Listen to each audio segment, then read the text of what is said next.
BBC 97.3. Iain Lee's Good Evening. Good evening.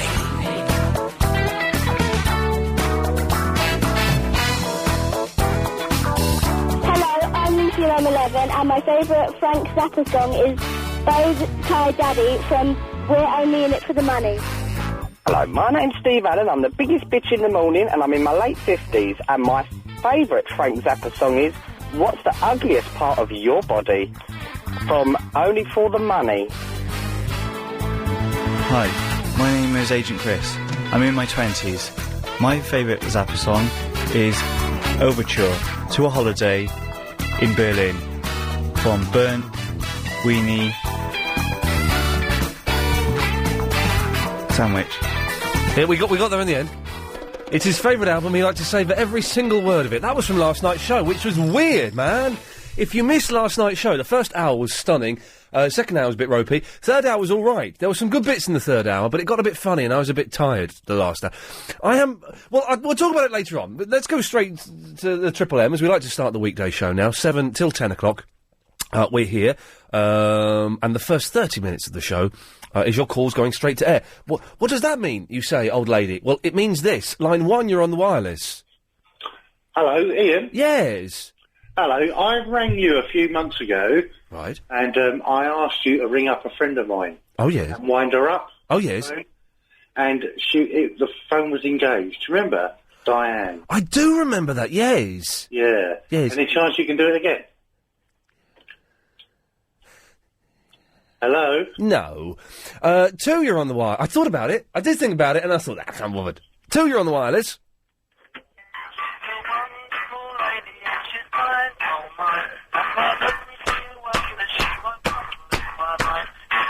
Yes,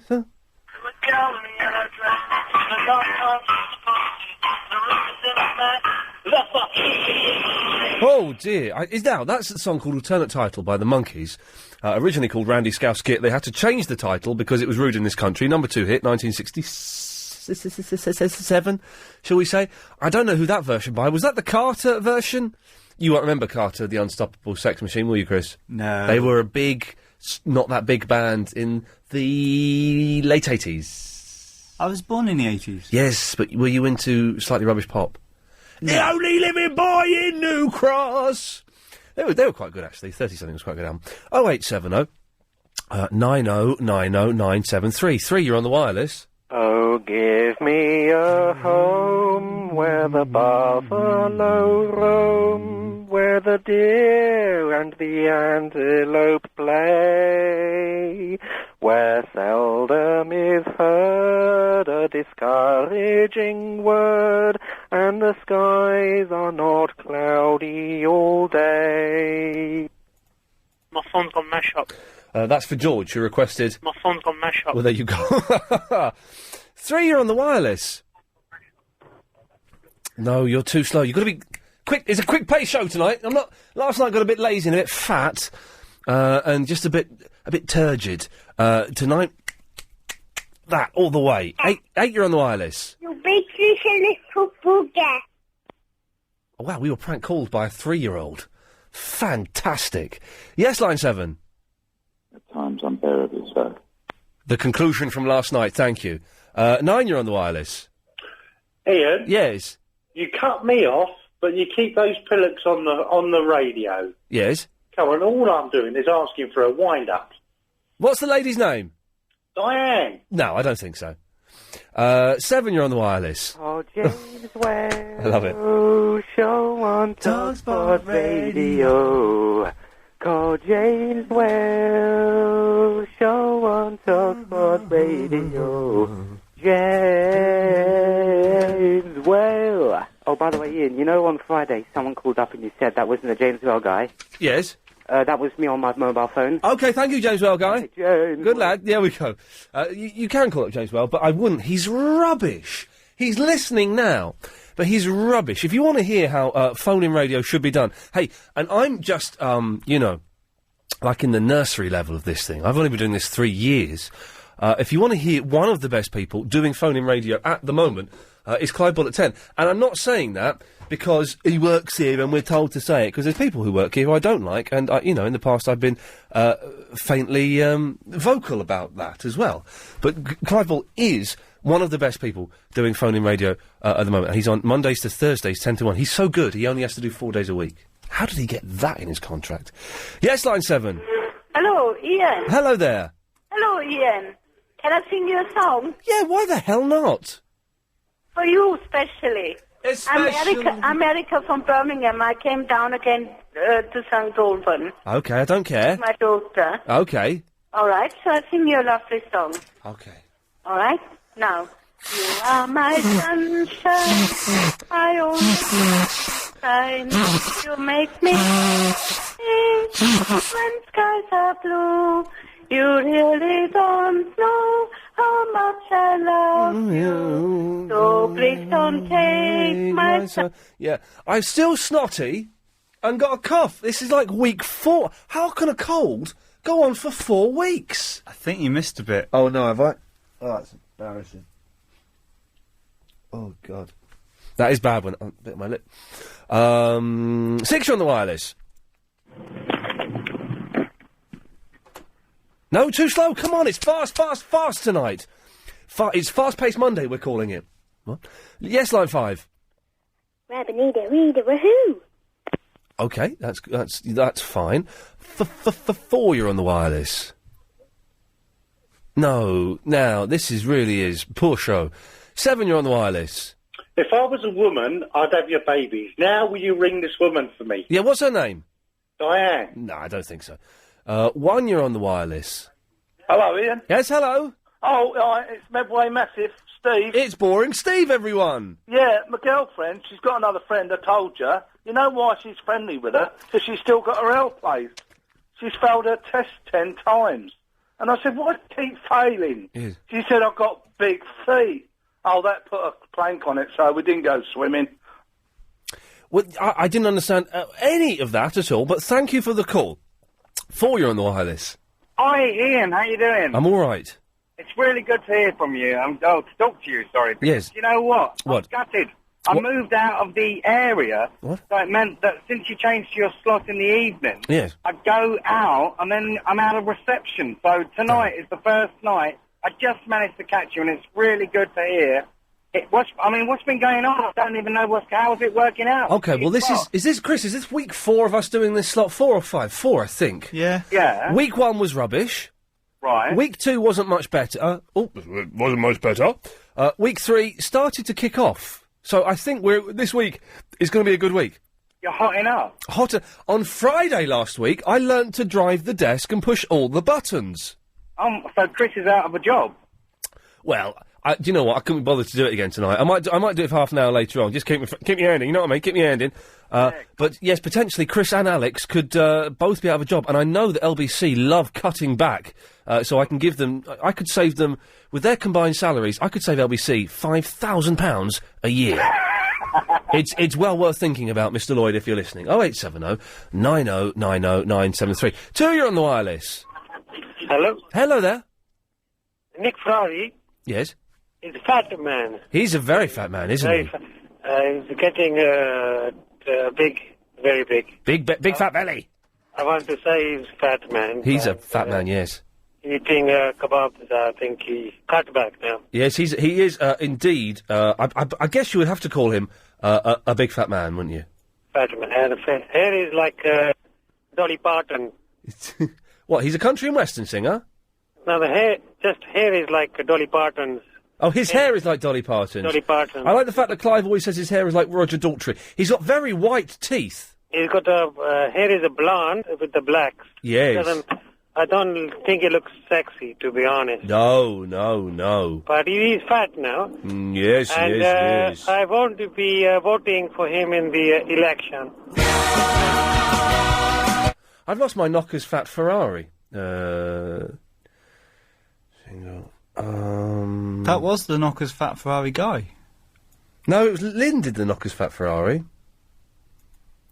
But I can't, it's gone. In and out, okay. In and out. Oh, well, in and out. Yes, thank you. Yes, Line 2, you're on the wireless. Yes, Ian, you were a bit of a muppet last night, weren't you? Sorry? Oh, you're the boy that thinks it's all right to kill millions of Japanese to test nuclear bombs. It does, because if it didn't happen, there would have been a full-scale American ground invasion, which would have killed way more than... No, it wouldn't. The war was over. The war was... Oliver, you're a silly little boy. You're at school. You're obviously studying something. I don't know what it is. No, the Japanese hadn't... The war was... The war... hadn't surrendered. Oliver, listen. Oliver, if you want to have a discussion with me, I'm quite prepared to do that. If you're just going to talk... If you're just going to talk over me, I'm going to cut you off, because that's very dull for other people to listen to, okay? So if you want to listen and respond, we can do that. If you're just going to talk over me, you can get lost, okay? Okay. So, it's okay to... Let's just get this right. It's okay to kill millions of innocent Japanese, including babies and mothers... just to test a bomb, even though the war was virtually over. That's what you think, is it? No, the war. Well, then there you go. That's what the Japanese hadn't surrendered. They were about to. Talking over me. No, because you are talking, Oliver. They were about to surrender. The war was virtually over. They only dropped the atom bomb on Hiroshima and Nagasaki to test them out. That's the only reason they were dropped. Okay, so even if we accept you're right, what was the effect of that? Well, it showed that the nuclear deterrent worked. That then kept peace. For the next 50 years, until now. Oliver, it killed millions of innocent people. It didn't kill millions, it killed 140,000 people, Ian. That's okay, Oliver, that's okay then, is it? 140,000 innocent people, including babies, Oliver. It's all right. The invasion would have killed way more people than that. It would have killed Oliver. And it would have killed the Japanese. Oliver, imagine one of those people had been your mother. Okay. Make it real. Imagine one of those had been your mother. Okay, and what about the millions... That would have been all right, would it? ...forced to fight? That would have been all right, okay, well, but what about the millions of soldiers who would have been forced to fight? They wouldn't, because Japan... LBC 97.3. Ian Lee's Good Evening. Oh, have you listened to the 7 to 10 show? It's really fantastic. Oh, yeah, you know it is. It really is. You mean like that? Yes, Frank. He's supposed to send me some stuff, and he never got round to it. So, okay, 19 minutes into the show, we've already discussed the use of nuclear weapons in World War II, and me not phoning up some girl called Diane. It's a crazy show. We take your calls straight to air from 7 till 7:30. Pretty much anything goes, and you're more than welcome to call in. I had to go to the travel then, which is partly why I cut Oliver off, and also because he was an irritating little tit.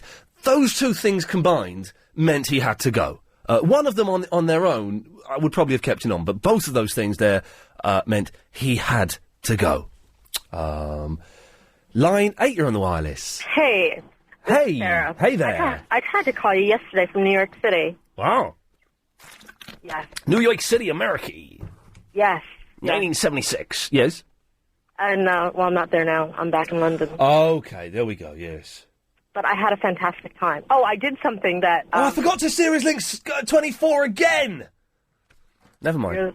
Okay, guess what I did for the first time that took a reasonable amount of bravery?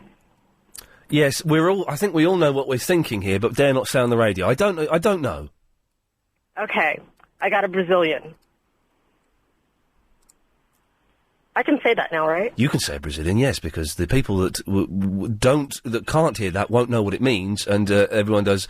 Well, and how does that? No, that's the wrong question. How did that? Is it all right? Well, we seem to have lost it there, and that wasn't through any fault of my own. I guess the silence speaks volumes. Yes, doesn't it just? Doesn't it just? Yes, line 7.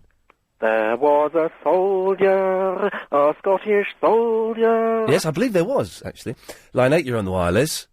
You're my brother from another mother. Are you going to ring her now? Are you doing George Galloway impressions? Oh, no. What's, all right. Do you never watch 8 Simple Rules? All right, what's her name? Diane. I don't think so. Line 7, you're on the wireless. How about Steve Allen for the next Celebrity Big Brother? Yeah, and throw away the key, can we? Good idea. Yes. Line 10, you're on the wireless. Yeah, Wagwan here, what are you saying? Wagwan. Steve Allen would do it, because they pay you, even for minor celebrities, he'd get 25 grand for that. Probably not.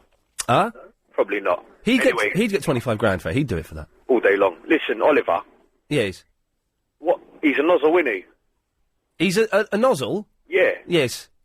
Well, the thing is, he's a kid. He's just a kid, and he's... You can't be dropping bombs on people, even at 13, when I was at 13. Well, I know. I'm guessing he's going to grow up to be a Tory and be a John Gaunt supporter. Probably. But the thing, even when I was 13, I was against that kind of stuff. But all he's got are some textbooks and obviously the opinions of a slightly right-wing teacher that he's listening to, and he's not thinking for himself. How can it be acceptable to drop an atomic...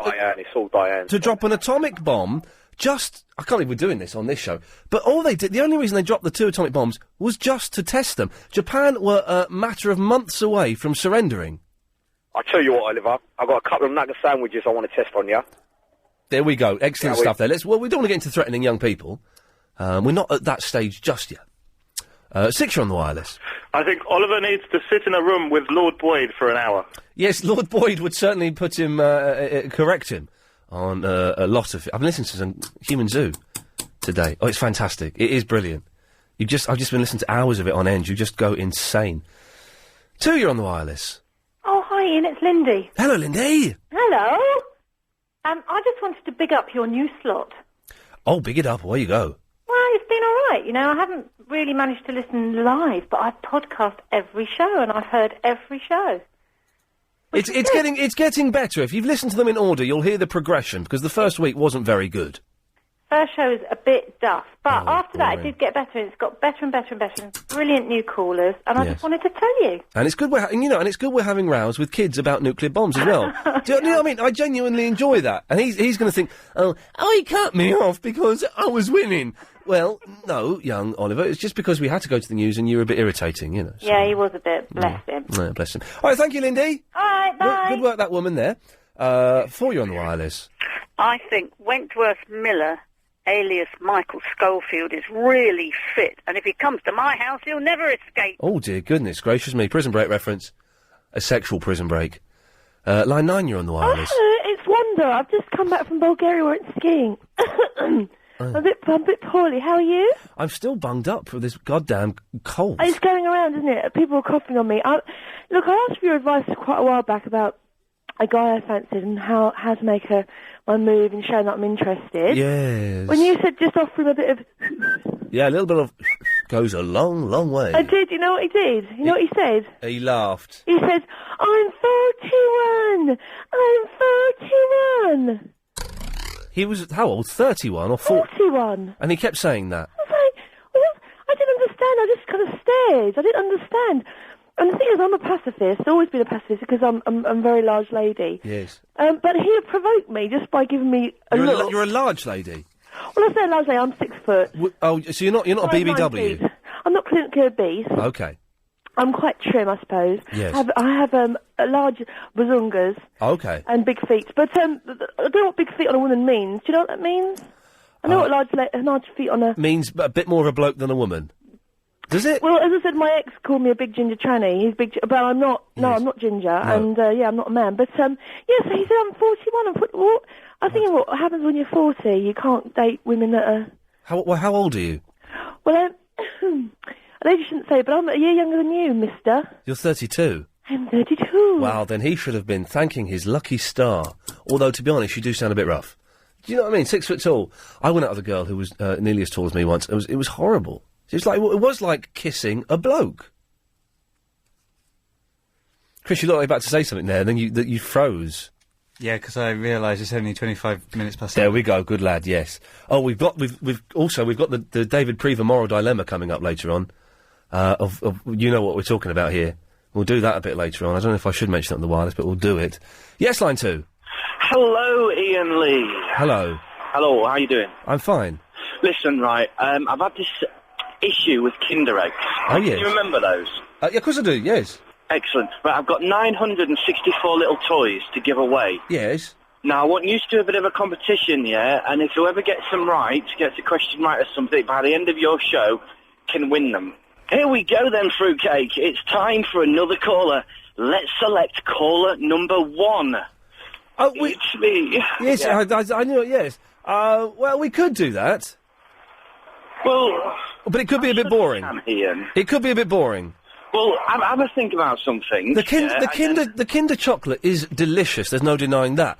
But the Kinder surprises It would be a surprise if they were quite good. They're not. They're bobbins. The little toys inside are rubbish.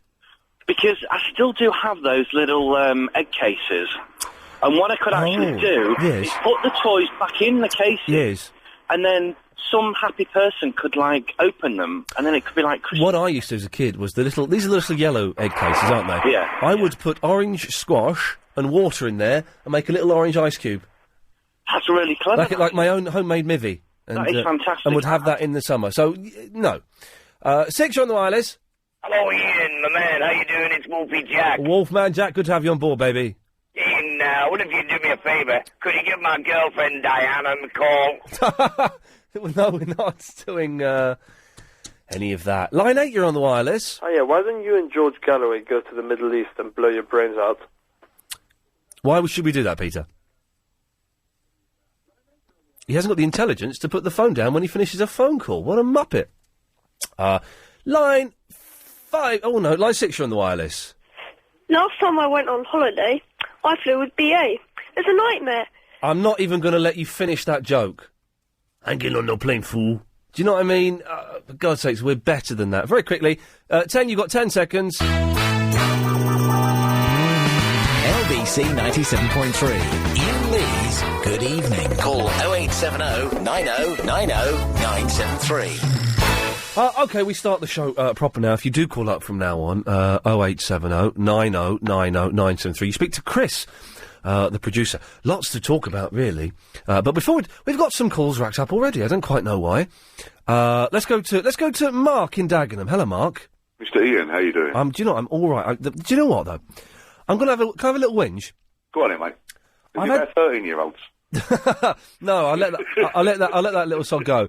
But no, I've had this cold for 4 weeks now. I'm bunged up. It's better. I'm bunged up, though. I'm still a bit headachy. I've still got a cough. I can't clear my throat. It's lack of sun, mate. Because you're working during the evenings now. Different. Well, that means I'm out in the day. Yeah, I know, but the thing is, because you're working during the evenings, it's a little bit different now. Things are going to last a little bit longer. Trust me, it's like that. You could be right. And also, this weekend and today, I didn't sleep well last night, but I slept well over the weekend. I have been so exhausted that I want to die.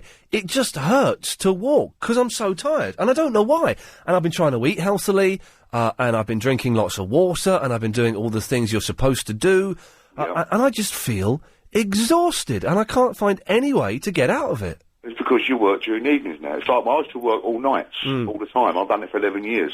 And I found that because I should sleep through, I was finished about 6 in the morning. Yeah. And then sleep right through to about 3 in the afternoon. Yeah. And used to get up and the missus used to call me a lazy sod. Yeah. You know what I mean? But the thing is, because you work during the evenings now, your systems change around. It takes a long while for you to get used to it. How long is it going to take for me to get up to speed with this thing? It could take... What time do you get up in the morning? Well, it depends. About 8. 8? No, I think you should have a little bit longer. Well, I'd like to, but sometimes I do jobs in the morning, and sometimes I have to go out in the morning, and sometimes I just can't sleep. This is the price of fame, mate, isn't it? Yes, this is... OK, yes, the price of fame. Yeah, I need some help, Ian. Go on. Right, 2 years ago, my 40th birthday, my sister done me up with not 1, but 2 stripograms. Your sister? Yeah. Wow, yeah. OK. Right. That's very modern. First one was an old granny-ogram. Oh, yeah. And she was hilarious. And the next one was lovely salt, but when it comes to the baby oil and that in front of people, I thought, no, I'm not having that. Yeah, no, yes, I would, yes. Yeah, I backed off of that. But it's her 40th this year. Yeah. Now, she knows I'm going to do something. Yeah. But I want to do something, I'm looking around for something a bit weird. And she knows I'm going to do something. Yes. But I need your expertise on this. Right. To think of something or come up with something. I want you to look around for me. Right. And tell me, to come up with something. I think to myself, oh, we'll do this. What? That's not a strippogram? Not a strippogram. I want to do something really weird. She knows I'm going to do something to her. Because you get those stripograms that are fat blokes. Why would you want a fat bloke wiggling his bum in your face? We could do that. But no, I want to do something really weird. Really strange, a bit outrageous, And I'm trying to scratch my head on it, and I can't think of anything. But it's going to be nearer the time. It's going to be in August. Right, OK. Why don't you go have a little look at something, or you might know someone or something like that. Hey, listen, I can't think of anything off the top of my head, but if anyone can, 0870 90 90 973. I can't think of nothing. Do you know, I'm not very good at birthdays and Christmases and things like that. I don't really know... Well, I think about something like, that bloke who stretches his skin? No, I don't know that bloke who stretches his skin, but I want to meet him. Who is he? On the bizarre bloke who comes in, he stretches his skin, pulls his skin out, what? and something like that. I want something a bit outrageous, a bit weird. Hang on a minute. There's a bloke who stretches his skin. Haven't you seen it? No, I've not seen it. He sits down, pulls the side of his skin out, and it comes out about 6 to 8 inches. Jeez. It's strange. There's a fella that farts. Yeah, Will fart. Yeah, he farts songs. Yeah, I could do the first part. I could do Jaws. Yeah, I'm all right. I don't need to hear it. Solomon, have you got a suggestion for Mark? Have you? I have, Ian. Hello, mate. The suggestion is, what's she like with flying? Does she like flying? Oh, no. I'll tell you what, I've done fly. I've done it last year. I went early this year. No, it's last year now, isn't it? For my Christmas present, my mum bought me an aerobatic thing. Oh, right, okay. I'll tell you, I come off and I was violently ill. I bet. It wasn't one of those things, because you can get those things where, you know, the biplanes, where you stand on top of the plane, and you're strapped onto the top of the plane, standing up. Walking. Yeah, the wing walking, that's it. Well, I'll tell you what, I've done this aerobatic thing. It was unreal. I loved it, but because I suffered from high blood pressure... Oh, right, 4 Gs I was doing. Jeez. Right, I come off, and I said to my girlfriend, I said, take me home, and I couldn't remember what was happening. Why, Solomon, what was your idea? A trial flight, like a trial flight, lesson, flying lesson. Oh, yeah, I've done that. It's got to be something really strange, really weird, something that's going to hit her there and then. Okay, well, hang on a second, let's try, what have I done here? Reza? Hi, Ian. Have you got a suggestion for Mark? Yeah. Right, you know how you have the policewoman dressed up and she turns up but really she's a strippogram? Yeah. So what you do is you do the double Jedi mind trick on him, and really, you call the police, you tell them that, he's done something wrong, get him really arrested, her really arrested, and spend the night in a cell. That is genius. Thank you very much. Mark, you've got to admit, that's genius. Actually call the real police. So she's thinking, oh, you've got to come on then, and she starts groping him, she gets arrested. I love it, I want to be there. Well, Reza, listen, thank you for that. Good lad. Mark, keep listening. We'll get more people calling in, I'm sure. Cheers, Ian. Thank you very much. There we go. It's 0870 9090 973. I could have asked him about the David Prever moral dilemma I'm facing. And it is a moral dilemma. I don't know what to do. I don't know if... You know Barry who calls in? He's, maybe people don't know Barry if they're new to this slot. Have I got a clip of Barry? There was only one dick. That's Barry, okay. I'm yours. There we go. Shouldn't have played those two clips together, but never mind. Well, he has invited Chris and myself out for the night, and somehow, in Watford, next Thursday, to a club called Club Composure. And when I say it's a club, it's a laptop dancing club. Not laptops, that's computers, isn't it? That would be insane. It's a lap dancing club. And I don't know how he's done this, but Barry has managed to wangle us free VIP passes and free membership to a laptop dancing club. And apparently the lady that runs the Club Composure is a big, big fan of mine, big fan of the show. Now, so Chris and I are invited to go. Excellent, fantastic, superb, you say. Well, I'm a little bit nervous for two reasons. One, because it's a little bit nerve-wracking. And two, because I'm in the early days of seeing a new lady. Now, I don't know what the rules are in that situation. I don't quite know what the limits are and whether I can say, going to a lap dancing club is going to be wicked and leave it at that, or... So what I need is ladies to phone in and let me know... first of all, should I be going to... Yes, of course I should be going. Everyone should experience that kind of thing once, shouldn't they? I think. I don't know. But as a lady, would you be offended if your new boyfriend said, I'm going to a lap dancing club? Would you... Is it sexy? I couldn't work this out either. Is it sexy if the girl goes with you? Is that sexy or is that just wrong? I don't know. 0870 9090 973. And if you're a gentleman, how do I broach the subject to the girl of my dreams without getting a slap in the face? Is there a technical way I could do that? Woody, what do you think? Would you be offended? No. Go and experience it. I mean, it might be a one-off. It's when you start going again that you start worrying. It's when you start going again. And as Chris is brilliant at coming up with nonsensical excuses. He said, it's got to be the safest place in the world because you're not allowed to touch. Yeah, she's not... Well, they're not allowed to, confront you, as they say. But you're not allowed to touch them either. Oh, I wouldn't know. I've never been there. Nor have I. Well, maybe I did. Maybe I did once in Japan. I went. Okay, let's be honest. I went to one years ago. I was filming in Japan. Okay, and we were very, very drunk. The most drunk I've ever been. And we went to a lap dancing club, and I've always put off. This is when I was doing quite a bit of telly, and I'd always put off going to one in this country because I didn't want to get recognised. So we went. We said, right, we're in Japan. Who the hell is going to recognise me? And as soon as we went into this club, one of the dancers went, "Oh, you're that bloke off the telly, aren't you?" And I was like, "Oh my God, I've been busted." She went, "Oh yeah, I love you on the Fast Show," which of course I've never been on. Yeah. So I pretend to be Paul Whitehouse and spent the night ogling at girls' knockers. Anyway, Woody, what can I do for you? Right, you know the young gentleman, Mark, that wants to stitch his sister up? Oh, yes. He wants a surprise for her birthday. Right, he wants something unusual. Well, after me and my husband both came out of the army, we ran a couple of pubs, and we used to, like book stripograms for all the customers. Yes. But we wanted something really unusual for one of the girls that worked for us. So what we did was, I don't know if his sister's got a car, but if she hasn't, it can work just as well in her front room. I know it sounds silly.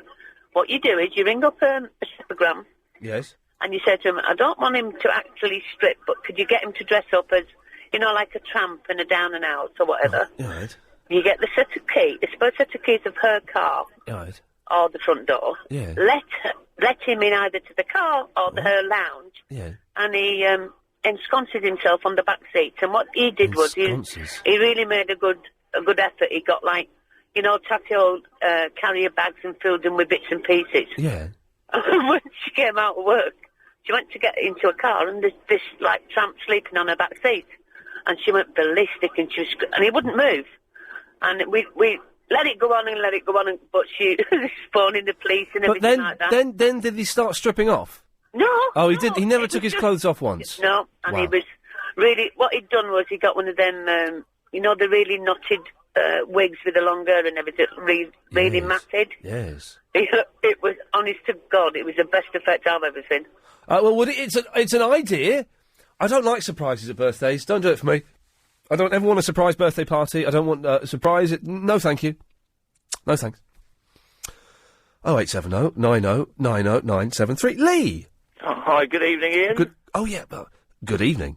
Good evening to you. I was just sitting here relaxing. I was just going to take my children up. You just started talking about your new lady, Matt, going to this club with, what's his name? With Barry from Watford. And do you know what? I was just sitting there thinking, I had to phone you. I've been married myself for nearly 20 years. Yes. And I think relationships work on trust. Oh. And I know I haven't strayed for 18 years. Hang on, for 18 years? Yeah, 18 years with the same woman. But you've been married for 20 years? 18, 19 years, yeah. Since 1989. Okay. But I think if you trust someone, what would you do if your girlfriend said to you, Ian, I'm going on a hen night and we're going to go to a strip thingy bobby? What would you? I think that would be absolutely fine and dandy. Exactly. So you've answered the question. I think that if I said to my wife, because my wife always said, you don't have to. If you're going to go with someone else, you don't have to go. People say they go to Amsterdam from these stag nights. If someone's going to stray, they're going to stray anywhere. So I think if she trusts you, you're going to have fun. Life's going to carry on. You're going to have fun.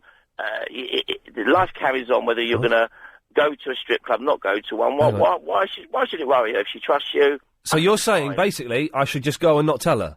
No, you should go. Of course you should. No. No, I misunderstood. No. Of course you tell her. I tell her? Of course you do. Okay, and I go. Do you want to go? Do you want to be with a long-term woman who doesn't trust you?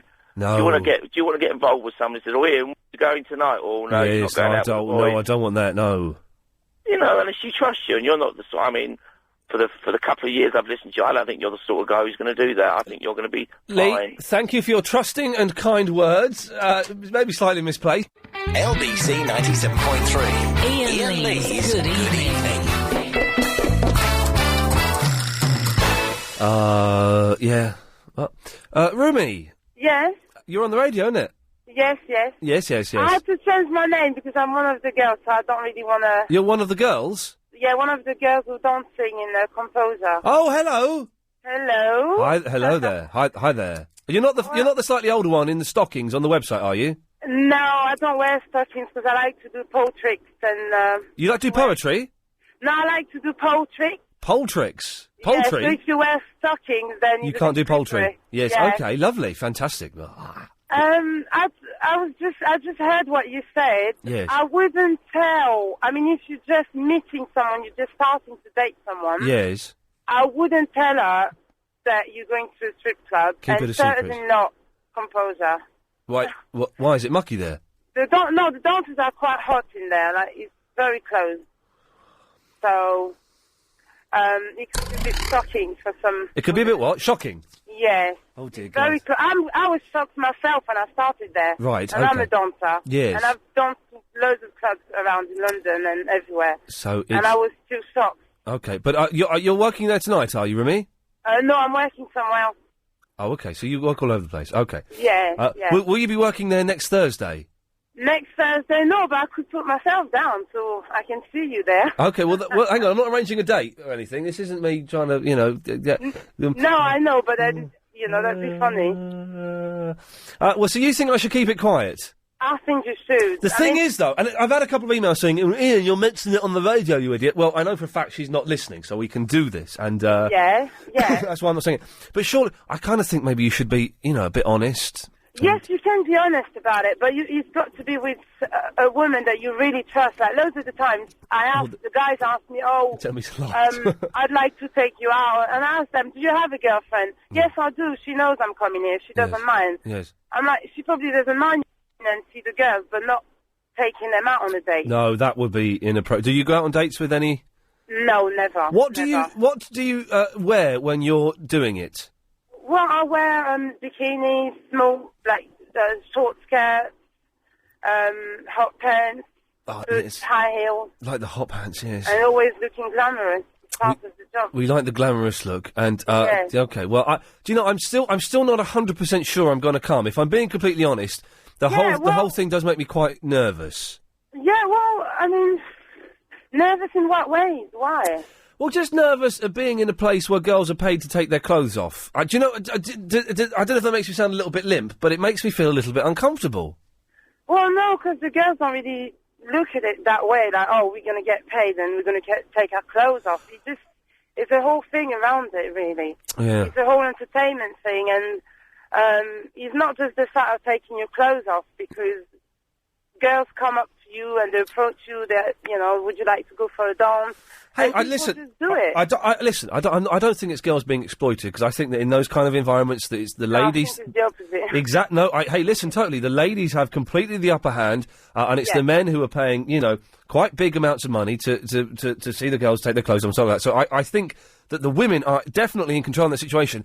Just me being that close to a girl, taking her pants down and bending over would make me feel uncomfortable. Do you know what I mean? It would make me feel nervous. I'm a shy young man at heart, really. She's gone. She's put the phone down there because the conversation was getting a little bit too hot for her. Does it make you nervous, Chris? Yeah. Are you going to go? Yeah. Are you going to tell Chicago?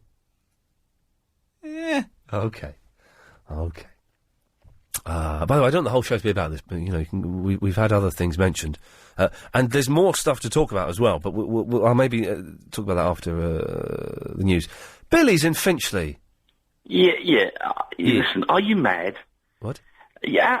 How long have you been in this relationship with this new one? A few months. Yeah. So the deed must have happened by now, at least. Well, I'm not prepared to discuss that. Well, a few months. So I mean, even a slow young boy such as yourself, you must have done it by now. Okay, steady on. Next point. Yes. So I mean, number one, you go into a lap dance. On the whole, let me tell you, lap dancing club, it's not sexy. It's a bit sad, really. It's not really. You know what I mean? A load of girls go forward. There's nothing you can really do. Yeah. However, yeah. There's two motives you may have. Number one, if you have, as I said earlier on, in the early days, managed to get past, the post, it may be your way, if you tell her, of livening her up a little bit in the pit. I don't know.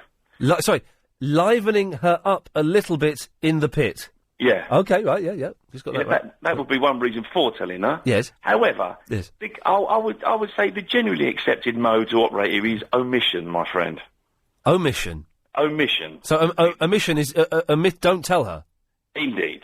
omission. Not a lie, obviously. No, just- omission. On the basis that when you get there, as a reasonably famous chap, which you are, yeah, you're not normally, in the usual accepted sense of the word, an attractive man, are you? He's true. However, as a famous man, you are famously attractive, aren't you? Well, it may be 3 years ago, yes. But you are famously attractive. I watched this thing at the weekend about whatever happened to Gareth Gates, and he was walking down the street and people didn't recognise him. Now imagine that times by 1 million. Yeah, no, I still think you still got a little bit more on the Gates boy. Oh, okay, all right, good lad. You know, now on Good the lad. basis of that, Yes. being famously attractive, not Yes. normally attractive. Yeah.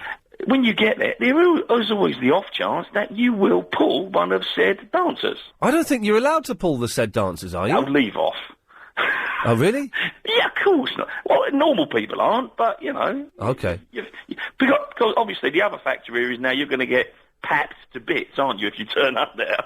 Well, I don't know if a lap dancing club in Watford will have paparazzi outside it. Oh, they will now. It's all over the radio. Maybe. So you think, go, don't say anything, keep stum, Bob's your uncle, Fanny's your aunt, and you could be lucky. Well, you're hedging, aren't you? You're hedging. One way, you know, I mean, you know, there's always the opportunity of, you know, you might meet a young lady there, which is obviously a very shallow thing, but dreadfully nice. Well, that's not the intention. Do you know what? I'm considering bottling out of it. 0870 9090 973. We have a blog already for today's show. It was a predictive blog written by a podcaster who probably won't be listening to this show for about 3 weeks. Where was the dude's name? I'm going to start from tomorrow, not today, 'cause it's quite a long one. I'm reading some of them out. It's Mystic Mick who sent in the blog, and that will be on the website before the end of the show if we can work out how to do it. Justin. Hello there. Hello, Justin. How you doing? Yeah, I'm good. Just listening to what you said, I actually phoned up because I had a couple of ideas for this chap who wanted something to get his girlfriend. Was it his girlfriend? It was his sister. Oh, his sister, yeah. A surprise for his sister's birthday. I did have a couple of ideas for that. Those in a minute. I'm really interested in what you just said about strip clubs. Yes. And you would find it embarrassing. Yeah, I think I would. Well, I know I would. I've been once before, and I was absolutely steaming drunk. To be honest, I don't really remember it. But if I don't drink now, so if I were there stone cold sober, I would find it embarrassing. Okay. I consider myself to be a long way from being a prude. I've been fairly naughty in the past, but I find it embarrassing as well. And a lot of people say, yeah, well, the girls are in control, aren't they? Because the blokes are there giving the money and the girls are dancing for them. Look at it this way. Yes. The last 100 years, right, women have been campaigning for equal rights. Right. Quite right so, as well. Yeah. And, You say that, yeah. and you think, and they say, a woman is the equal of a man in the boardroom. A woman can do anything a man can do. Terrific. And now, having been given equal rights, what's happening? Women are asserting their control by wobbling their boobs and their bum in people's faces. And it isn't just at strip clubs, it's all the way through the music as well. Yeah. I think it's demeaning to women. I really do. So, anyway, that's Well, no, I take your point. I don't know your point, but do you not see that in that situation, in that environment, that it's the men who are being humiliated and being manipulated? Yeah, that would be a good thing if the men realised they were being humiliated. But men are too stupid to realise they're being manipulated. I would be there realising I was being manipulated because I'm paying hand over fist to see a girl take her clothes off in front of me for 2.5 minutes. Both of us knowing that is as far as it could go. The following morning, do you wake up and say, "God, guys, I was really humiliated last night by paying money for that," or did you go out and say, "Hey, I looked some boobs last night"? Well, yeah, well, it doesn't. Yeah, whatever you say, it doesn't matter because it's still being manipulated. Is more the word than humiliated. Some blokes realise they are. You know, I think it's a bit of a shame, but there we go. Okay. That aside, 2 ideas for present. Go for your life. A friend of mine, this was the other way around. His wife got him this present. It's his birthday. She said, "We're going somewhere nice, just jeans and a sweatshirt would be fine." Popped him in the car and drove him out to one of those tandem parachute jumps. Oh, no. That's terrible. Hey, I love you. It's your birthday. I'm going to try and kill you. So that was quite funny. Here's the other one. This is because he wanted something a bit freaky, yeah? And I personally think this is quite saucy as well. Yeah. Is that you take her to one of those henna tattoo parlours. Yeah. Tattoos only last for a week, and they go all over her legs and all over her tummy and God knows what. I think she'd find that quite saucy and definitely very, very weird. Justin, thank you for that. My top present ever was saying to a girl, we're going to go to Ireland for the weekend. We're going to fly to Ireland for the weekend. We turned up at the airport. We were going to New York. I can't be bothered to make those grand gestures anymore. They take up so much effort, don't they? On FM, on DAB, and online. This is LBC 97.3. LBC 97.3. Iain Lee's Good Evening. Good evening.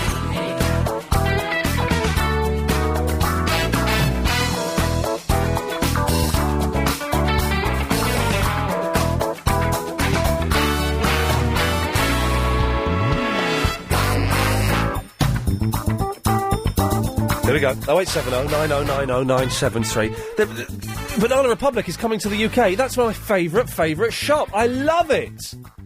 It's it's kind of like Gap, but better. It's better than the Gap.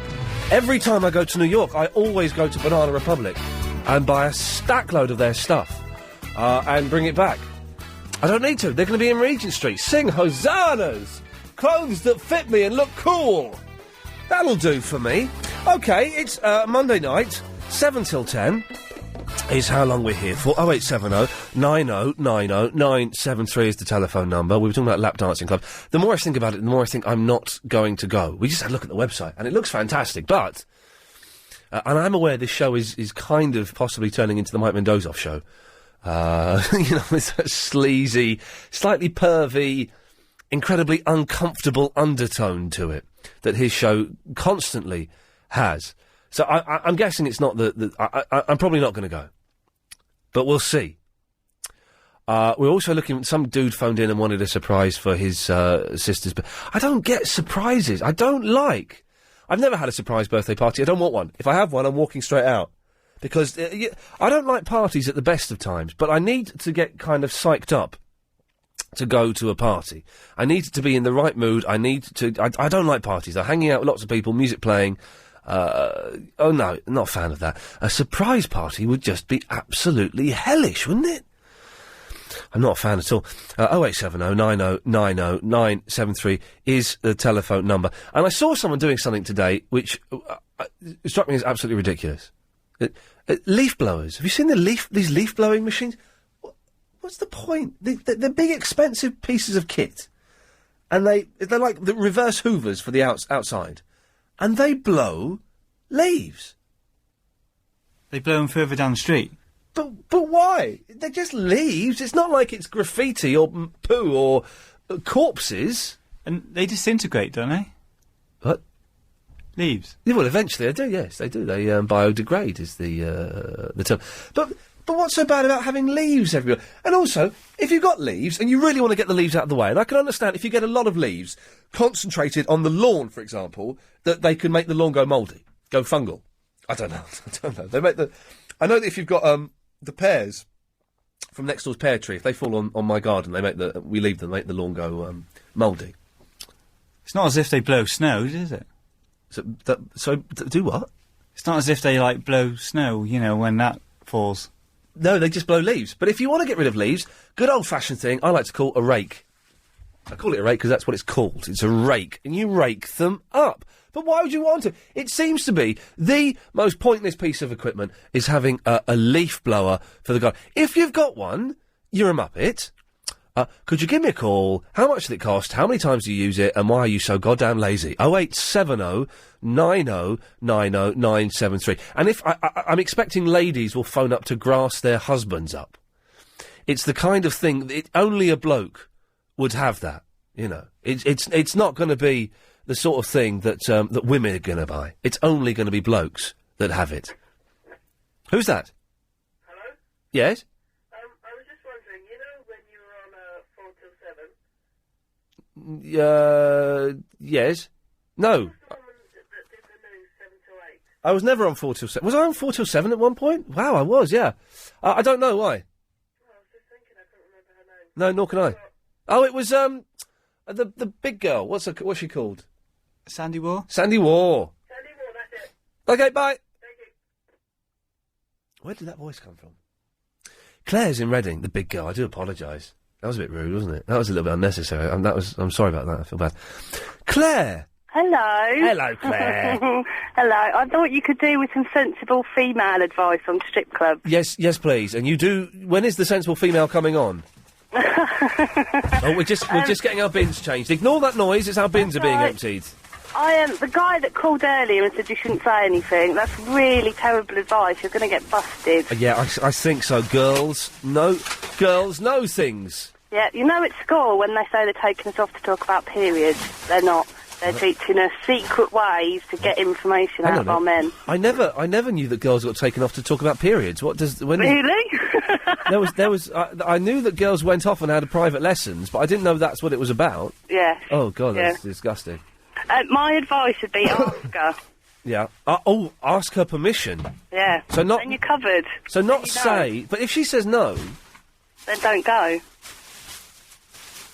suppose they'll really want to go. Well, if either you're going to go and she won't want you to, and she'll find out, and then you'll be Hey in all man, how you doing? You kinds of alright? trouble. Yeah. Did you have a good weekend?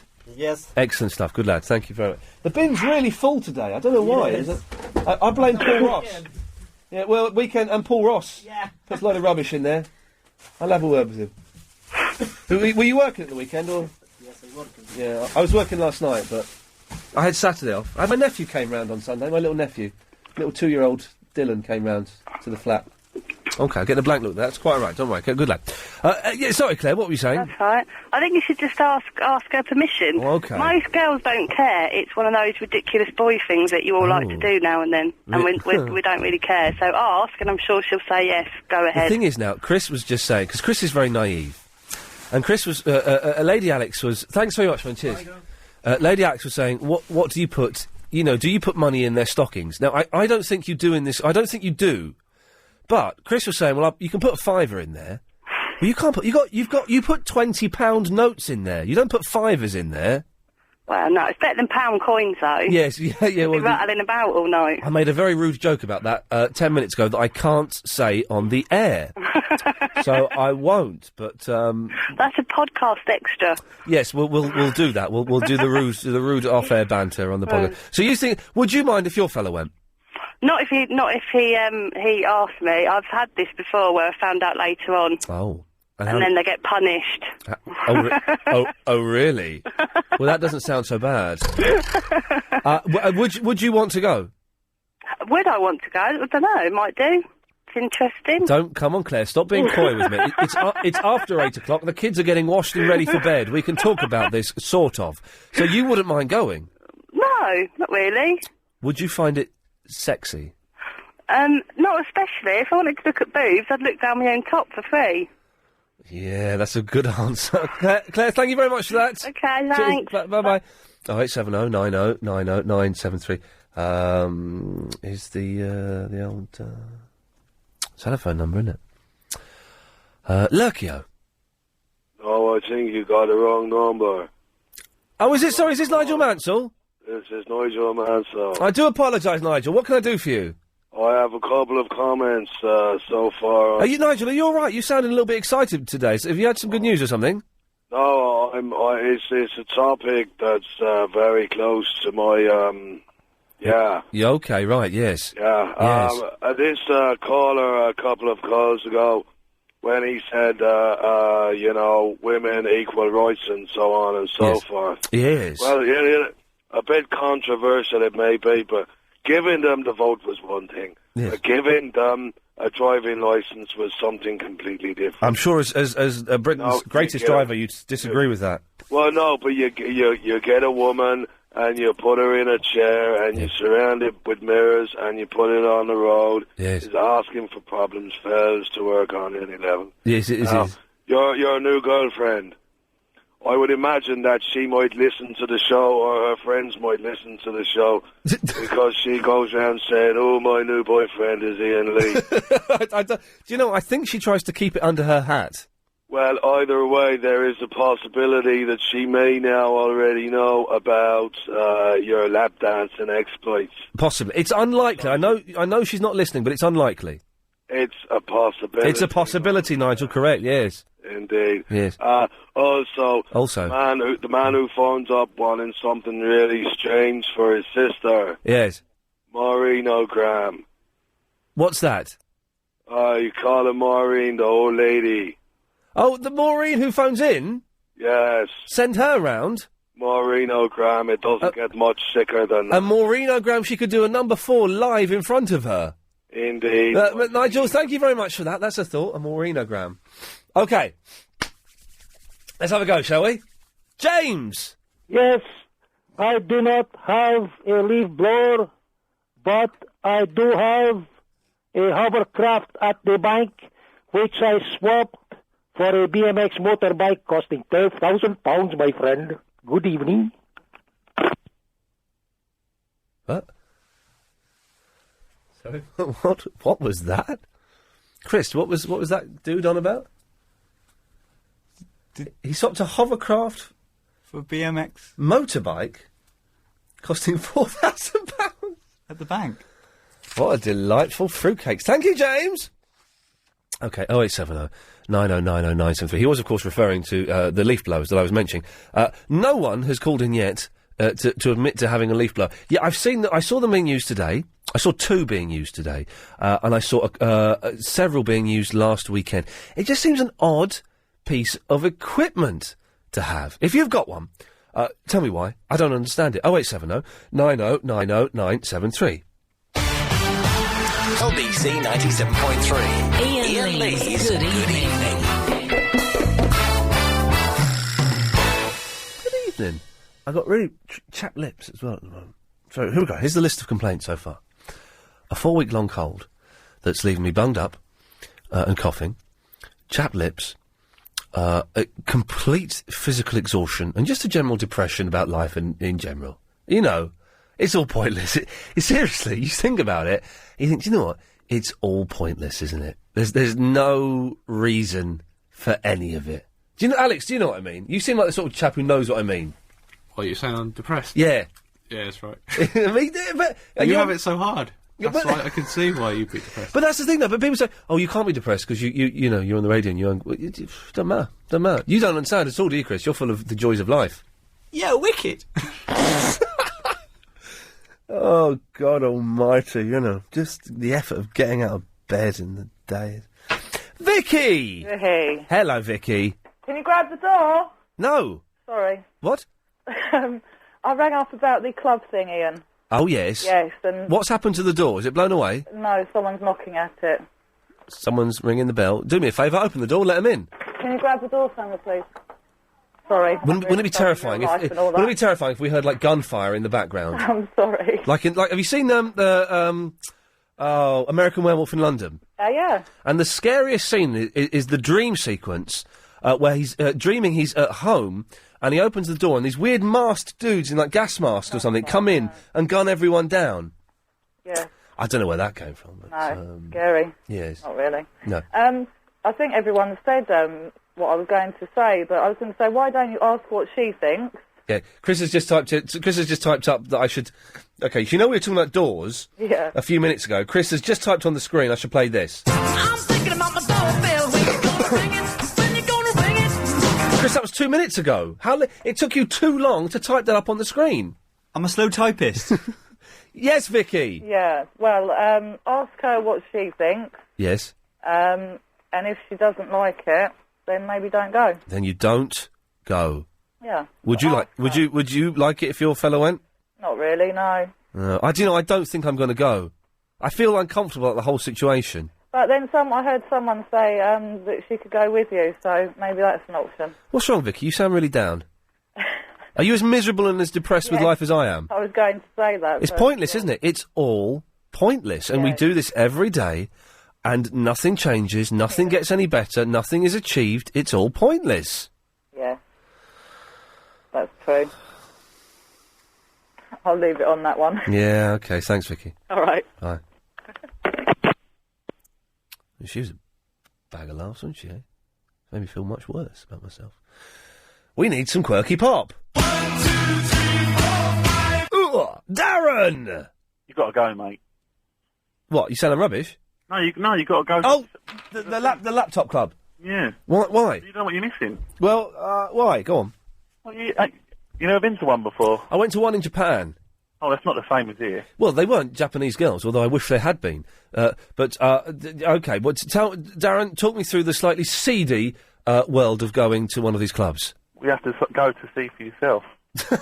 Wow, you're being very mysterious. Well, they're good, but they are get a bit boring because you see the same people dancing and they, you know. Well, how often do you go then? No, I don't really go that much, but I've been with pals, you know, just for a little warm-up drink somewhere, and it's pretty good. But the thing is, though, you know, if I want, it must cost quite a bit of money. No, because I won't tell the ones. You can go to a few where you just put £1 in a glass, and that's it. You put £1 in a glass? What are those girls going to be like? Honestly, you go there and you'll see. I won't tell your name over here, but it's good.